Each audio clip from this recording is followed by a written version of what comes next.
Hi, thanks so much for watching my videos. I'm Sharon, Abaud immigration attorney. Today we're talking about consular processing, that is the process of becoming a lawful permanent resident from outside the United States. And particularly, we are talking about immigrating through a family member.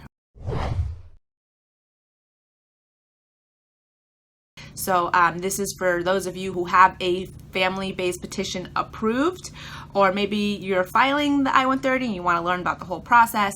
But either way, before you get to this stage, you need that I-130 approved.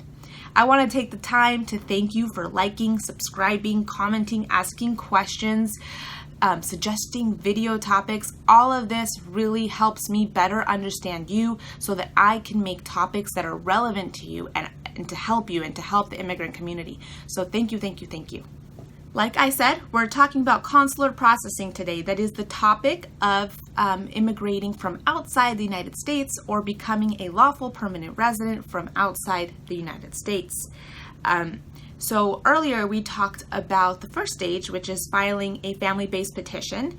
You need the qualifying family member to petition you.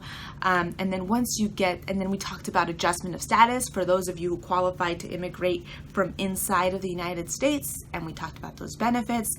And then today we're talking about those of you who don't qualify for adjustment of status and who are immigrating from abroad. So there are some of you who maybe never entered the United States or who are outside of the United States right now, and you're doing everything from outside. If you're in the United States and you're doing consular processing, it's probably because you entered without permission into the United States. Now, for those of you inside of the United States, I want to warn you because I see this happen. People come to me when it's too late and the mistake's already been done. And so I hope that I caught you at a time before you make this mistake, and that you, just be very, very careful and mindful of this. If you leave the United States, okay, if you entered without inspection and you've been here for more than 1 year without status, or more than 6 months without status, and you leave the United States to go to your interview thinking you're doing the right thing, if you go without a waiver or anything, you're going to trigger either a 3-year bar if you were here for more than 6 months but less than 1 year without status, or a 10-year bar if you were here for more than 1 year without status. Okay, so if you leave the country and you trigger that bar and you go to your interview, you're going to get denied. Okay, maybe you qualify for a waiver, maybe you don't. But you will find out that harsh truth outside at your interview, and then you're going to have to spend a lot of time outside of the United States in the best case scenario. So please, please, please get your consultation, know your steps, know what's coming next.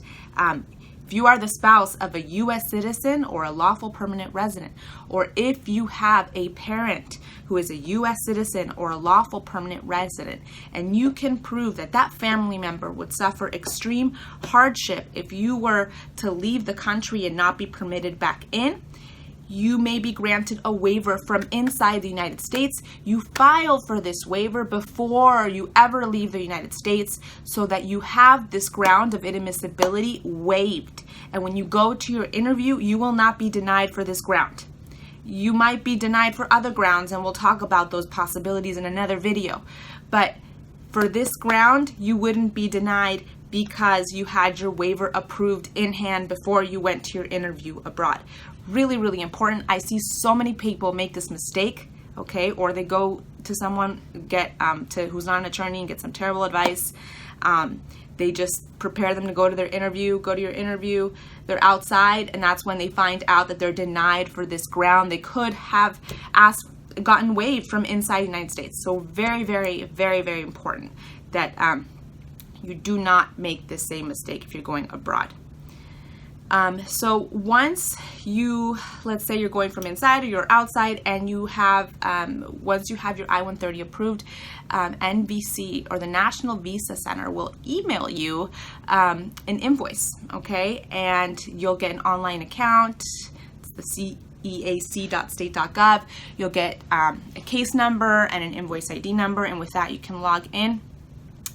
And you're going to want to make those payments, and you're going to have to fill out an immigrant visa application, and then and you're going to have to submit some documents. Some countries, they're accepting, so this depends on the country that the embassy you're going to apply in, but some countries are already doing online only. Some countries are still doing paper submissions. It all depends on the country you are immigrating from, and what the standards are from that embassy at this moment. But the National Visa Center they're kind of like the middleman, and they're going to collect all the documents to prepare for the embassy. Once National Visa Center goes down the list and sees that you have everything, you made your payments, you filled out your application, you sent out all your supporting documents, then they're going to forward your case to the appropriate embassy or consular office, and from there, that office, depending on how busy they are, the times vary, they will then send you an appointment time. You will want to make enough time. Once you have your appointment time, you'll have to make travel arrangements to go if you're not already there. And you're going to want to prepare for a few weeks' time over there. Before the interview, you're going to have your fingerprints taken over there, and you're going to need to go to a doctor over there as well to get your physical exam, okay?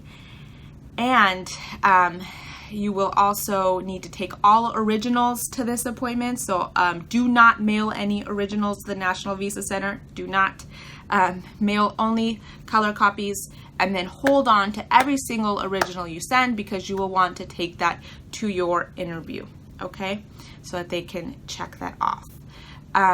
Also at your interview, you're going to need to send the affidavit of support. I talked about this in another video. It's what hopefully the petitioner can sign for you, that, in case you become a public charge, you the immigrant, that the person signing is willing to cover your expenses. If the petitioner or the person who filed for you doesn't qualify, you can get what I call like a co-sponsor, and they can sign, or in this case it's a joint sponsor, can sign, and they do need to have the qualifying income for that. So this summarizes the process of consular processing.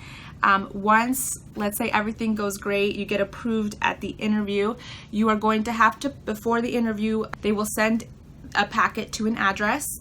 Abroad, you have to wait for that packet. That's going to be sealed. You do not open it. And then you are not a resident yet, okay? You fly back to the United States, and this is the final stage where an officer at the border, whether it be, probably at the airport or through land, if that's the case, and they're going to open the envelope, review everything, and finally, it's when that officer approves, stamps your passport, that's when you are, congratulations, a lawful permanent resident, okay? So this summarizes the process of consular processing. Please, if you have any questions, you can comment below. My name is Sharon Abaud, and I'd also like to remind you to please download my ebook to know it's not a final decision on what your case looks like. It's not like a one-on-one consultation, but it can provide you with some guidance on knowing if you might qualify for adjustment of status or if you're going to have to immigrate abroad. Again, it's not the same thing as a one-on-one consultation, but it definitely serves to educate you on the different ways that you may qualify to immigrate inside the United States. You can download my ebook. It's very simple. You just go to this link and you put in your email address, and then it'll email you the ebook, and you just download it. It's really short, easy to read, and hopefully helps you. Again, I'm Sharon Abaud, immigration attorney. Thank you so much for watching my videos, liking, commenting. Don't forget to subscribe for more. Thank you.